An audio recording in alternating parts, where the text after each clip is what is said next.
ચૂંટણી દરમિયાન ઘણા બધા મુદ્દાઓ મહત્વના રહ્યા, જેમાં વિકાસ, રાષ્ટ્રવાદ, હિન્દુત્વ, મોંઘવારી, બેરોજગારી, રામ મંદિર જેવા મુદ્દાઓ વધારે મહત્વના રહ્યા. ત્યારે ગુજરાતમાં ક્ષત્રિયોનું આંદોલન પણ ખૂબ ચર્ચિત રહ્યું. હવે પરિણામ સમયે એક્ઝિટ પોલમાં એનડીએની 350થી વધુ બેઠકો ક્લીન હોય તેવું લાગી રહ્યું છે. બીજી તરફ ઇન્ડિયા ગઠબંધનના મતની ટકાવારી વધશે તેવું પણ લોકોનું કહેવું છે. ત્યારે જાણો ભાવનગરની જનતાના મનમાં શું છે. લોકસભાની ચૂંટણીના પરિણામને જ્યારે જૂજ જ સમય બાકી છે ત્યારે અમારી સાથે જોડાયા છે ભાવનગરના લોકો. સીધી તેમની સાથે વાત કરશું કે શું માની રહ્યા છે એનડીએ સરકારને લઈને, ઇન્ડિયન ગઠબંધનને લઈને કેવા પ્રકારના પરિણામો આવવાની શક્યતા છે, શું તેમની માન્યતા છે. તમામ સવાલોના જવાબ મેળવશું તેમની પાસેથી. શું કહેશો કે જે રીતે અત્યારે એક્ઝિટ પોલ આવી રહ્યા છે તે એનડીએ તરફ આવી રહ્યા છે, ભારતીય જનતા પાર્ટી તરફ આવી રહ્યા છે, ત્યારે એક નાગરિક તરીકે આપનું શું માનવું છે?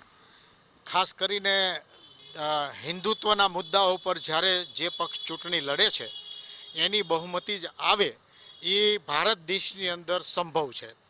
અને ભાજપ જ્યારે હિન્દુત્વના મુદ્દાઓ પર અને વિકાસના મુદ્દાઓ પર જ્યારે ચૂંટણી લડી છે એ બે મહત્ત્વના મુદ્દા છે રાષ્ટ્ર માટે અને આપણા દેશ માટે. આ હિન્દુ રાષ્ટ્ર ઘોષિત થાય કે ન થાય, તેમ છતાં હિન્દુત્વ તો અખંડ રહેવાનું છે, સનાતન ધર્મ અખંડ રહેવાનો છે. આ મુદ્દા ઉપર ભાજપના ઉમેદવારોએ પ્રચાર પ્રસાર કર્યો છે, એટલે એમને મત મળે અને એને બહુમતી જ મળે એવું હું માનું છું.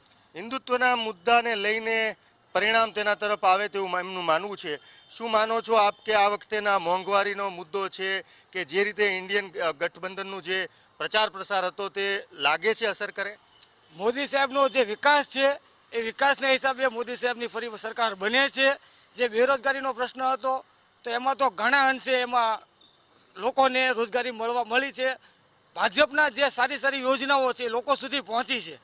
જે પહેલાં કામ શું થતું કે લોકો સુધી ન પહોંચતી, આજે ડાયરેક્ટ ઓનલાઈન બધા લોકો સુધી બધાને મળી છે લાભ. એક્ઝિટ પોલ ઘણીવાર ખોટા પડેલા છે, એટલે એક્ઝિટ પોલ ઉપર આપણે બહુ આધાર ન રાખીએ, પરંતુ લોકોનું જે માનસ છે અને ગુજરાતમાં ખાસ કરી અને મેં માર્ક કર્યું છે વ્યક્તિગત રીતે કે જે ક્ષત્રિયોનો મુદ્દો છે એ અસરકારક રહેશે ખાતરીપૂર્વક. હું ગામડામાં પણ જાઉં છું, નાના નાના ગામડા, ભંડારિયા, હાણોદર બધે હું ફર્યો છું, ત્યાં ક્ષત્રિયોએ બે ધડક મતદાન કરેલું છે. એટલે ક્ષત્રિયોને લીધે મતદાનની ટકાવારીમાં ફેર પડશે.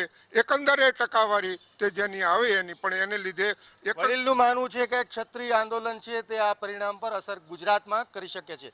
શું માનવું છે જે રીતે એક્ઝિટ પોલના આંકડા આવી રહ્યા છે, તમારા મતે કોનું પલડું ભારે રહેવાની શક્યતાઓ રહેલી છે? પરિણામને લઈને આપનું શું માનવું છે?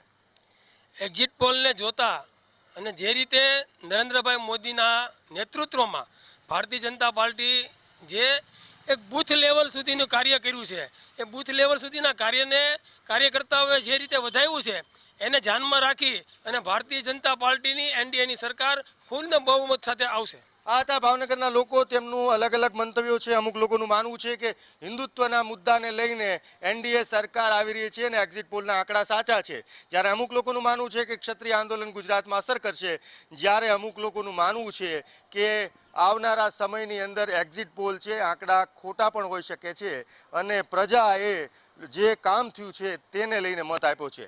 અજીત ગઢવી, TV9 ભાવનગર.